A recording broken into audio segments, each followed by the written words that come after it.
Welcome back, everyone. Today, we are sitting down with Rob Perez. He's a 30-year restaurant veteran who went from running Hard Rock cafes to founding DV8 Kitchen, a local enterprise proving that giving people in recovery a second chance isn't just good ethics, it's good business. Rob, thanks so much for being in the studio. How are you today? Doing wonderful. Thank you. All right, good stuff. Well, I think we're gonna have a great discussion, a lot of fun stuff to jump into, but let's head off with some icebreakers real fast. Kind of a random question. Rob, what do you think the weirdest thing in your refrigerator is right now? The imprints of all of my family's teeth. Okay. That's a good answer. I did it as a joke for my kids when I had something that required my teeth. And so then it became, well, let's get another set when someone else had it. And now we have all of our family's teeth. That's fantastic. Oh, I love it. Oh Just man, a I don't note, you did not ask this question before we got on. I just want to make know. sure everybody knew. My icebreakers are usually the most random part of the discussion. And so um I thought, oh, this is, he's done restaurants, he's probably into food. Like, let's throw this in here. That wasn't the angle I was expecting, but it was a great, great answer. Great answer. What do you think? This might be a little bit more standard of a question. What do you think the worst job is you've ever had? Maybe something that you dislike doing the most over your lifetime. Retail. Okay. I worked for 9 months in kind of a nice shop, men's clothing shop. It was the worst thing that I ever did in my entire life by far. No way. Yeah. Gosh. And I worked out hoeing weeds in Central Yeah. California in 114-degree weather. And I would way rather do that for 12 hours than sit around and act busy for 6 Yeah. hours. Sure. That's fair. That's fair. Yeah. If there's not much happening, that can really be a drag for sure. That's great. All right, last one. I've actually asked this, I think, once before, and I really like this, so I kind of save this for people every once in a while. Rob, would you rather travel back in time to meet your ancestors or travel to the future to meet your descendants? That's a great question. I think travel forward. Yeah, Okay, nice, nice. That's cool. love it. Cool. All right. Well, let's jump into it. So, we're going like I said in the intro here. I mean, you've done a lot. You've been in the business for a good while. I think you got started late '80s, right, with Hard Rock Cafe. Well, actually, I think I Is have an that old bio that I sent you because I have more than 30 years. I have like 40 years in okay? industry. That's the Great. skill thing. Well, what I have gone through is it begins with the Hard Rock. So whatever you've done before that, that's fun stuff. We could jump into that too. But having been in that from a bunch of them, I mean, the Hard Rock, you did some stuff with Disney, Copeland's. I kind of want to do, instead of starting at the very very back, working our way through leading really. We'll kind of jump around, but I kind of want to open with, what do you think now running DV8, 95% of your staff is in recovery. You guys have done some incredible stuff there. We're going to get into that in a bit more depth. But just right out of the outset, I'm curious, what do you think let's say the 90s, early 90s version of Rob Perez, what would he think of Rob Perez today? Like, if you were to just kind of mash those timelines together, bring him in from the past, was this kind of always in your was this something you guys always wanted to wind up being right now, or what would that be? What would that look like, that conversation, I guess? Opposite. The 1990s Rob would have thought that the 2026 Rob was stupid. I Okay. mean, and that's the honest truth. I mean, systematically, we as a business culture in America really systematically exclude anybody that has a past of addiction by finding gaps in employment history. Okay. And Yep. we all know it. We don't really talk Yep. much about it. We don't talk about the fact that potentially we're doing that for example, women that have children and go on maternity leave, but we exclude them too with this practice. Mm-hmm. But For sure.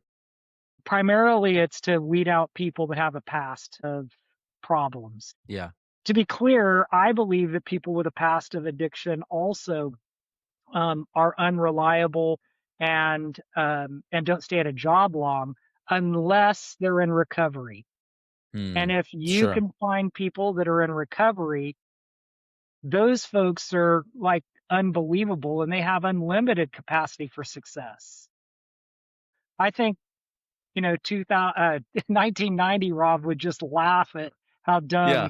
2026 Rob is. Yeah. Well, and to be fair, like to some extent, I mean, you were doing a lot in late 80s, the 90s, I mean, you were heading some crazy stuff up for, even past the hard rock days, what you started doing for Disney and then with the ESPN zone. I mean, it wasn't trivial. Like you were a high performer. I'm kind of curious what was, again, kind of shifting around a little bit in the timeline here.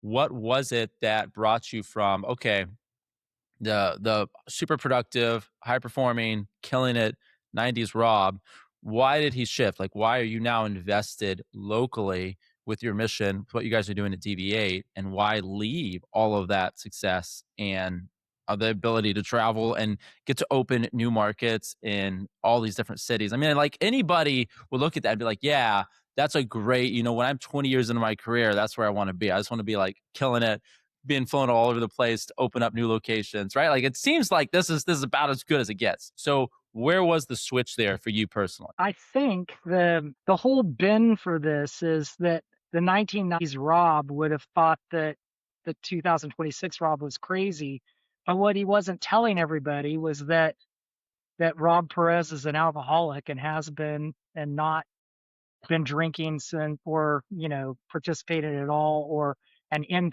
active recovery since he was 25. So I had a bias, but I also had a story, and the story was something that I kind of kept down, I think. Okay. And I thought that I was exceptional because I was able to do what I did. I, Yeah. and they say that the addiction is called the disease of me. And hey, I'm the guy. I Yeah. thought it was all about me, and that was for sure. Sure. But I really wasn't special. I just accidentally fell into unbelievably good structure in recovery. And it really put me in a place where I was flourishing in recovery because of the structure, because I wasn't drinking, because I was making better decisions and one on top of another decisions. And really my success and in business, while it wasn't huge, it was probably to do with the fact that I was supported in my recovery, and I realized that that's what made me kind of click, and it was my adrenaline besides being drunk or high. And Yeah. so, in a weird way, Hmm. a bad thing happened to me, but in a good way, it propelled me to do some crazy stuff pretty early in my career. Okay. And the switch was when Diane, we had 3 restaurants here in Lexington and they were going really well. And she says, why don't we open up a restaurant that employs people and, with a past of addiction because they can't get jobs. Yeah. And I'm like, yeah, no, that's the dumbest idea ever. And then she mounted a 3-year pressure campaign on me to convince me that we should do it and some Yeah. crazy things that she did. But at the end of the day, that's what really made me have to think about it. That's what made me study American business and how we do exclude people with a past. Yeah. And that it made me start to really broaden my horizons about, okay, if we don't figure this out, who would? Yeah. Yeah. For sure. So, well, just to start off, I think that the wives are great for that, being able to push the right issues, the right times, and get the train rolling. So I could share stories from my own marriage that have benefited people greatly. They seem to have a good sense of intuition that I think a lot of us can look past for a long time. So Way kudos to smarter Diane than for getting getting that ball rolling for sure. So let's talk a little bit about that. So what you're doing with DV8, I already mentioned that 95% of your staff is in recovery, right? One of the things, then this is what's interesting to me, I think, is that the industry as a whole, the restaurant industry, has a turnover rate of 100%, right? Which is pretty high. Like, really can't do much more than that. Now, yours with DV8 is under 70%. So this is a note like this is a noticeable thing. But the first thing I'm thinking of when I'm looking at all this is okay, the idea to employ people in recovery is awesome. Like I'm fully behind that. I think yes, that's really cool. I would agree that there's obviously a stigma there. And people who are in recovery, who are seriously wanting to make good decisions with their life, they need a ramp to do that, right? They need someone, some system to help them make those good decisions. But at the same time, why the restaurant industry? Because it's already like such a high, you know what I'm saying? On one hand, I'm like, great idea. Wait, you're this business? Are we going to the restaurant? Like, we're sure we want to do that. So I'm curious. Tell me why. I was just because that's the thing that you had been doing for a long time. So it was something that you knew enough about. It made the most sense.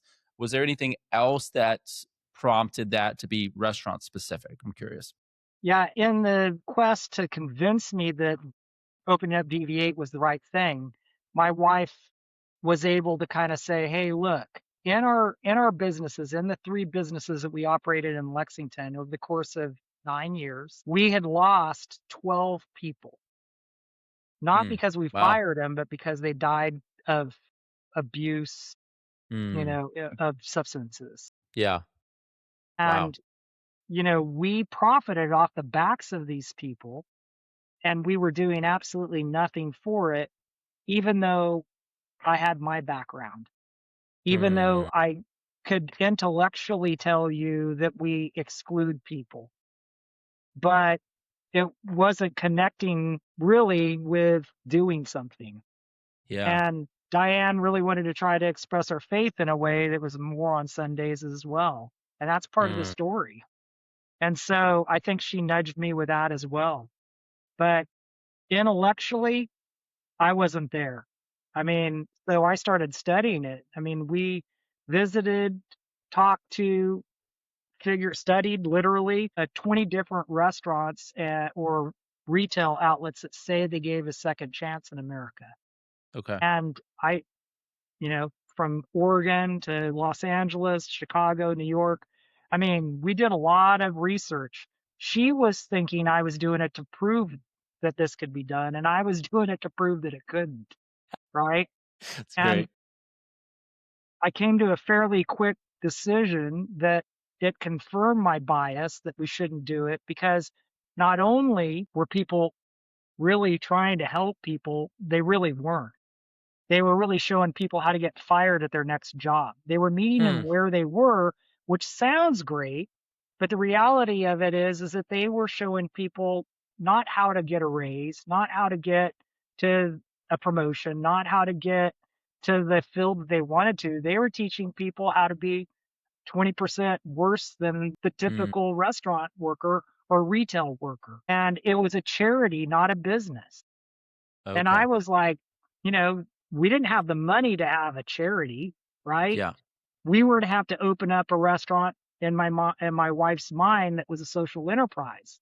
Well, a social enterprise really is a for-profit restaurant that you do something socially impactful with. And that's all it is.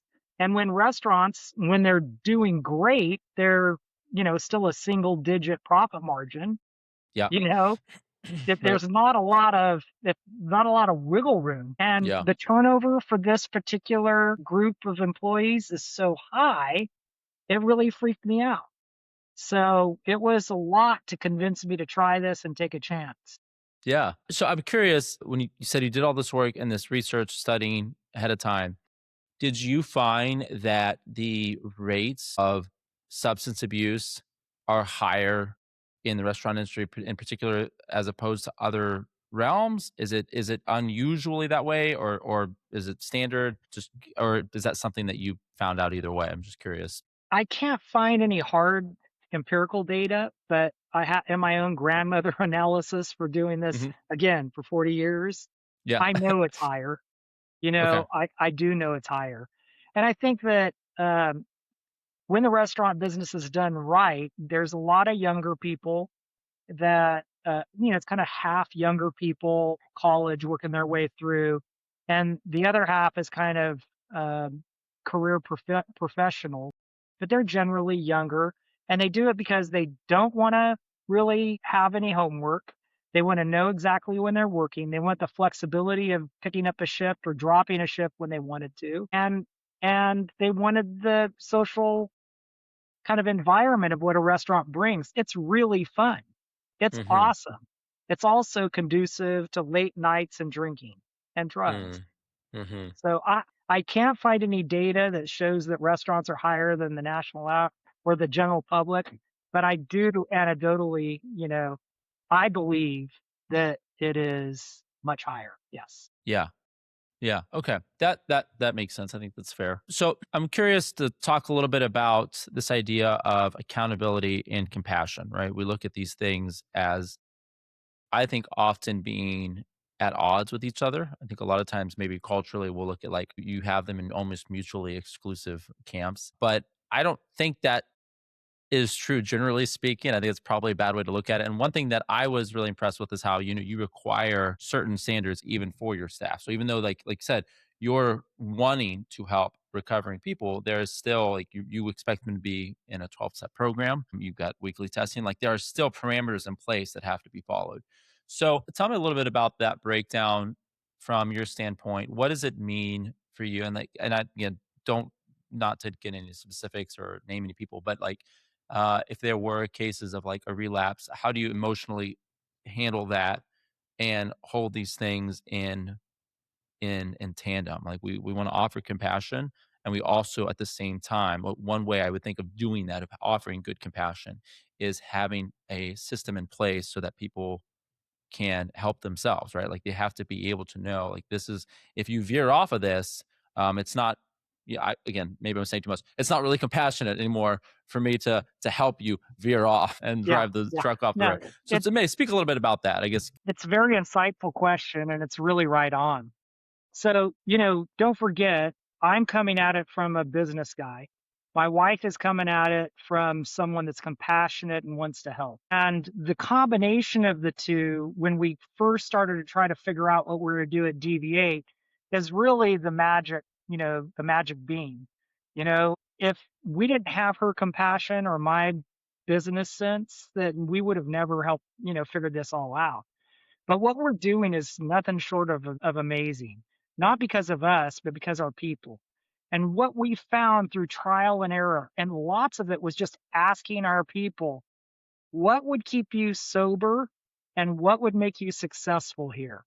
And we Hmm. went to them literally and asked them those questions.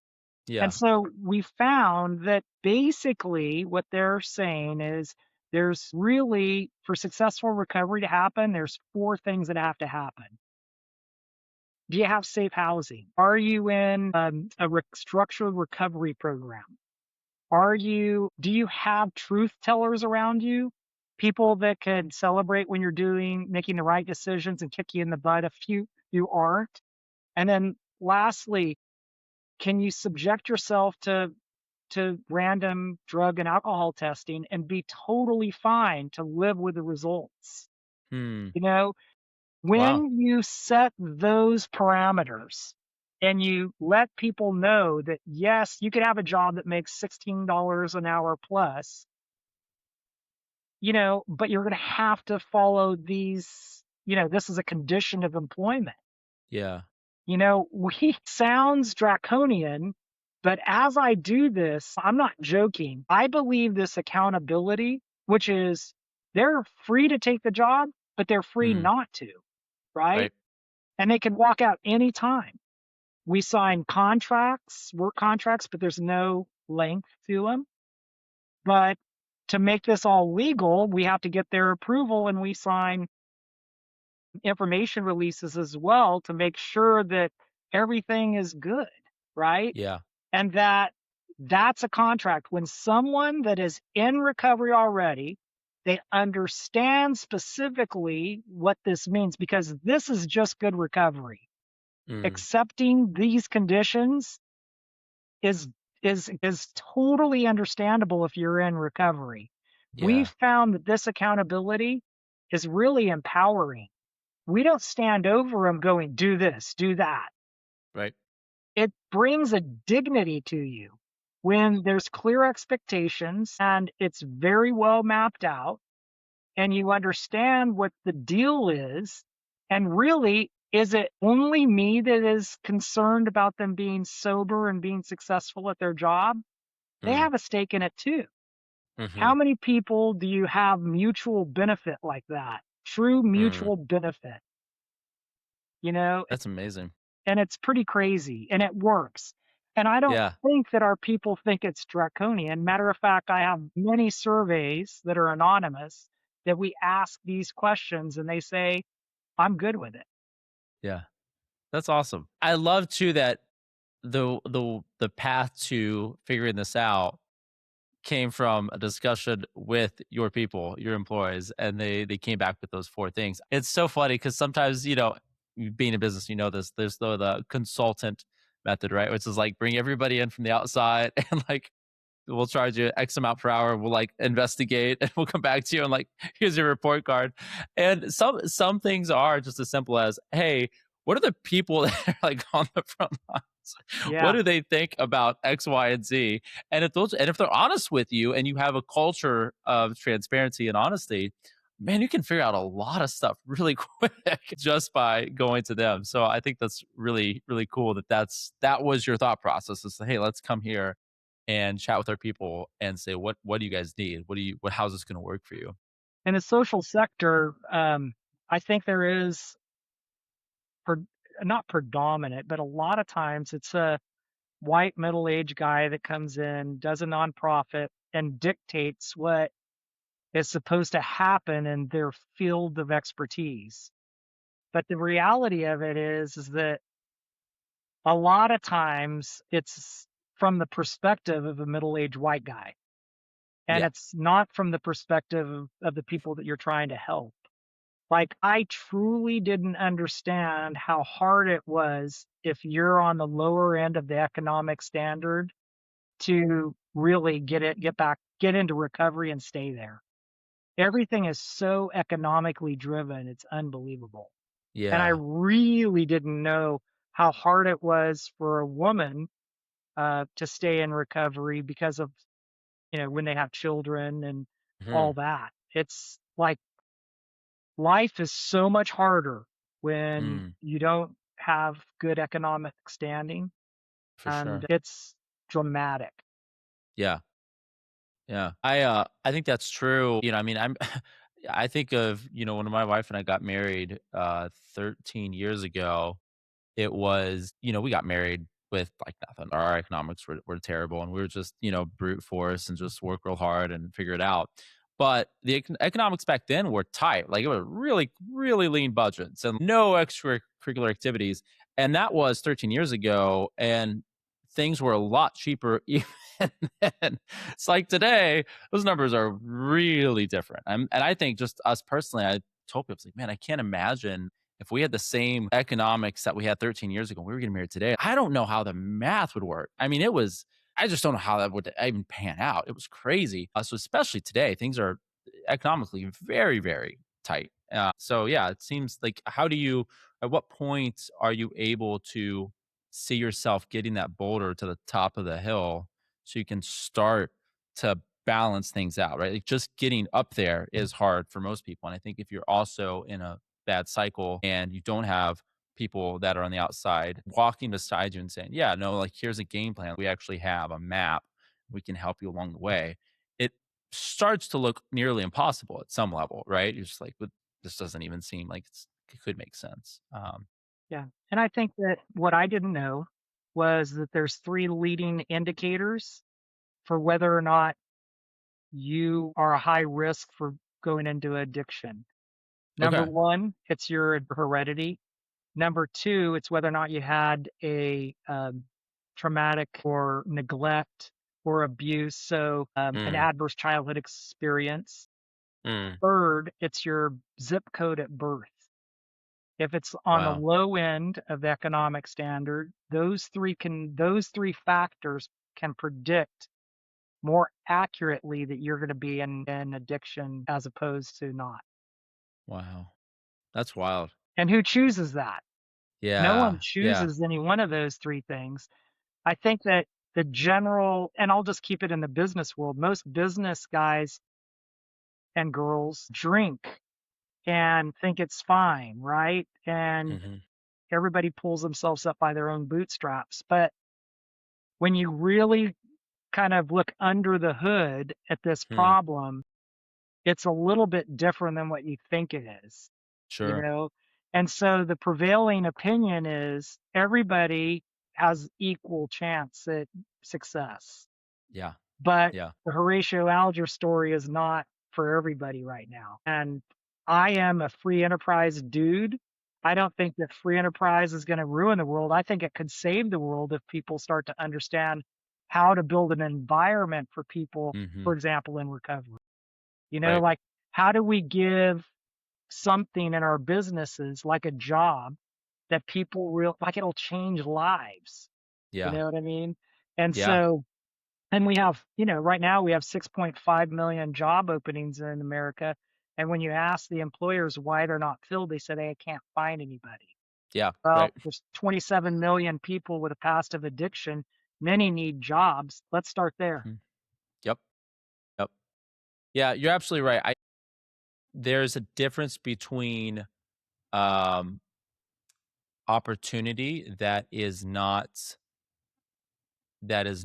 structured or what am I looking for? There's a difference between saying that the opportunity is available to everyone and that like there's no card you have to pass or like whatever. And it's a different understanding to apply that in systems where everyone has different environments and is already further ahead or way behind just at the starting gate, right? So if the goal is way out here, but a lot of people are from behind zero, then sure, it's like, yeah, like it's there. Like the finish line is at the same place, but we're also not all on the same starting position. And yeah, I think just having some intellectual honesty and being able to come to terms with both, again, holding two truths at the same time and working through that helps a lot of discussions because it doesn't mean that you have to be sold out to any particular viewpoint on any number of things. You just have to be able to look at it reasonably and say, yeah, like why are these set up this way? And can we deal with those systems and those problems at that level so that we can, more than trying to move the finish line down, can we get everybody closer to the same starting position? I think that's the better way to look at it in a lot of these things. So that's good. I want to talk a little bit about your some of the partnerships and the work that you do. So you work really closely with recovery homes, Chrysalis House, Shepherd's House, Revive. Talk us a little bit through that. What does that look like, and why did you want to set those partnerships up as you were going through DV8? What does that mean for you to have those relationships right now for your workforce that's coming in? Originally, Dave's Killer Bread is one of the places we studied at the very beginning, and Okay. they actually broke the kind of idea that it could be done for me. Okay. But they suggested, and this is such an odd way to say it, and they told me this way. They said, you only want to hire 30% of your workforce from whatever social impact you're trying to make because you don't want the inmates to run the asylum. That's what they Okay. told me. Interesting. Wow. And Hmm. they hire 30% of their workforce from prison, right? Hmm. And Yeah. Yeah. so Yeah. I'm like, okay. So I followed their instructions. We went literally to Shepherd's house in particular, and we said, "Is there a way for us?" Because I know they provide safe housing for people. They ensure that they're in recovery. They test them, and they have an accountability program between all the therapist and the peers to hold people accountable. So I knew the four pieces were there for them. Mm-hmm. So if they were in that house, I knew they were validating their recovery and what we were looking for. Regardless, I thought the 70% that we hired just from the normal restaurant population at the beginning was going to outperform the 30% that we got from Shepherd's House, Hope Center, and Chrysalis House. I just Sure. knew it. Yeah. Well, after 6 months, we had a turnover problem. We really studied who was leaving and why. And we found out that the people from Shepherd's House, Hope Center, and Chrysalis House were actually not only staying, but they were our best employees. The people we were hiring just from the general restaurant population Yeah. weren't staying and weren't our best employees. So we said, forget it. And that is Yeah. old information that I sent you because we're at 100% of our hourly staff is from addiction. We Okay. went Wow. completely to Okay. the opposite side. Okay. And now our average tenure is 1 year and 6 months. That's amazing. Yeah. That's so crazy. Yeah. Goodness. Um, it that like, it's so funny how some of those what seems to be counterintuitive because like if you had just told me if we'd never met and you're like, yeah, I talked to the bread, the bread guys you mentioned, and everybody knows this. It's like 30%. And like on paper, that just sounds reasonable, right? You're just like, yep, sure, cool. That yeah, like you said, like you took it at face value. These are people that have a model. It seems to be working. Again, sometimes the answer is just seemingly counterintuitive, but you have to look at what you've got and what's been working, what hasn't. It's like, okay, well, if this is the segment that's sticking around and this is one that's not, let's just try doing a lot more over here. So that's cool. I just it seems like you have so much awareness of what's happening in real time, and you seem to deal with these things intuitively in real time rather than strictly which is cool because again, heavy business background, a lot of numbers, a lot of spreadsheets. You can kind of get bogged down in this is how we need to run the play, and having that soft touch, which was like, whoa, okay, wait a minute, we got to make a move here, we got to make a pivot because this is just what the data is actually saying now is important. Again, just from a business standpoint, I think that's cool. Well, you're So hypersensitive when you have no margin and you're going to go bankrupt. It's like yeah, Cortez right, burning the ships after yeah, after he's landed. yeah, I mean, you have a big reason to fight. And we were going to right, go bankrupt, I thought for sure, yeah, until we figured out turnover and we figured all that out. But yeah. the reality of it is that I mean, I came at it financially, but understood that it was going to get us to where we wanted to be socially. My Yeah. wife came at it from a social standpoint and didn't care about the money. Right. And that's the Right. honest truth. Yeah. And it was a good balance, but she also understood that she had to kind of let me try to do that. The other Yeah. thing that I didn't want to do is to serve bad product and do it at bad service.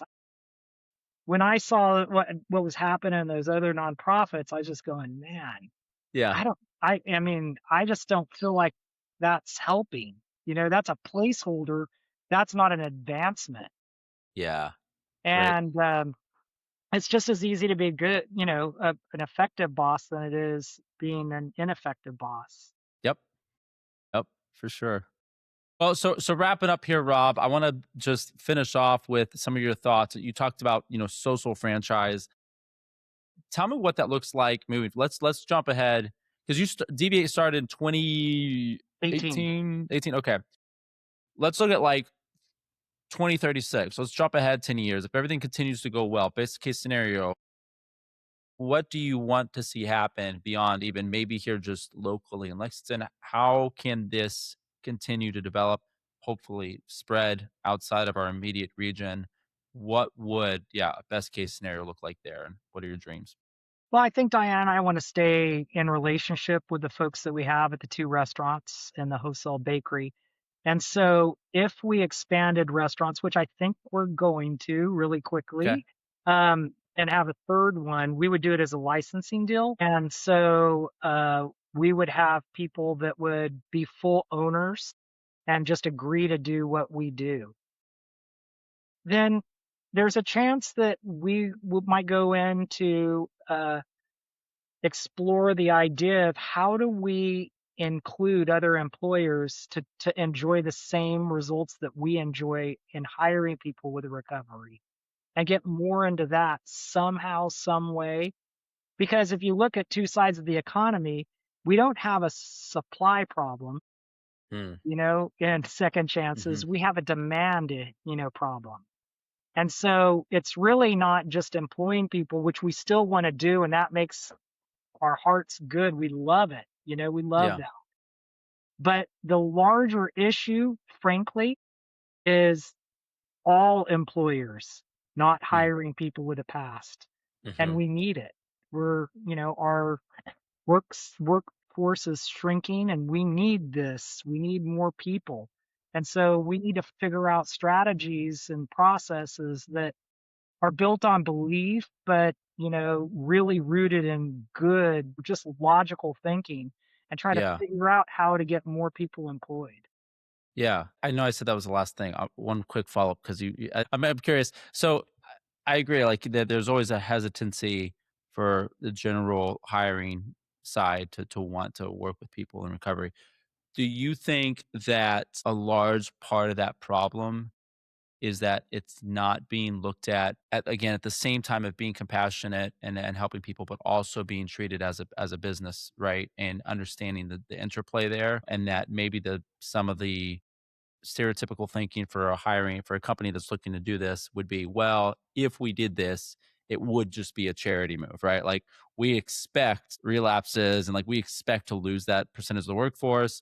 So sure, we'll hire, like I said, 30% or less or whatever it is, so that we are checking off the card for social awareness reasons, what have you. But is it just like, yeah, well, they need to understand that you need to have a system in place, like you guys do at DV8, so that not only can you participate in recovery, but they can actually be a thriving workforce, right? Like you can do both, right? Like it doesn't have to be one or the other. It can actually be both. Is it just a fundamental misunderstanding there that they need to understand the system behind it? Uh, just to get over that stereotype? Is there something else? I'm curious on that. The logic loop is don't hire that because it's unreliable and it won't last long. Okay. Yeah. And there's no thought beyond that. And I think that most employers wouldn't recognize that they are excluding people with a past of addiction systematically and excluding them. They're not even Yeah. bringing them in to interview to Sure. ask them, why do you have this gap? And convince me that you're worthy now. You Mm, know, because what we're saying is don't hire people that are actively using. It is Yeah. not good for business. Right. We're saying people that are actively in recovery, they're safe and they're predictable and you won't waste time, money, or effort. Do people Yep. relapse? Absolutely. But you have Sure. people that are relapsing on your own, payroll now, and I don't think the likelihood is any different. Yeah. That's great. Well, that's a great place to wrap up for now. Like I said, there's so much we could go into. I appreciate just being able to get some high level stuff, and such a good conversation. So appreciative of what you're doing here, and excited for the future. I think that yeah, you can do a lot to help other regions, especially the licensing model makes sense to me. I think that you guys have built something that's been proven. You've got a good track record here, and hopefully that can continue to spread all over the place, and we'd love to see it. So, Rob, thanks so much for coming on the show. What's the best way here for people to stay connected with you guys, what you're doing, and be involved there? Yeah, so you could find us at DV8Kitchen.com online. It answers a bunch of questions, but it also helps you connect with us. You could even email me at rob@DV8Kitchen. We'd love for you to consider being a volunteer, using the expertise that you have somehow to advance the cause of the folks that are working with us. And we'd answer any questions that people would need. Okay. Awesome. Well, Rob, thanks so much. Hope you have a great rest of the week, and we look forward to staying in touch. Thank you. All right. Cheers. Bye bye.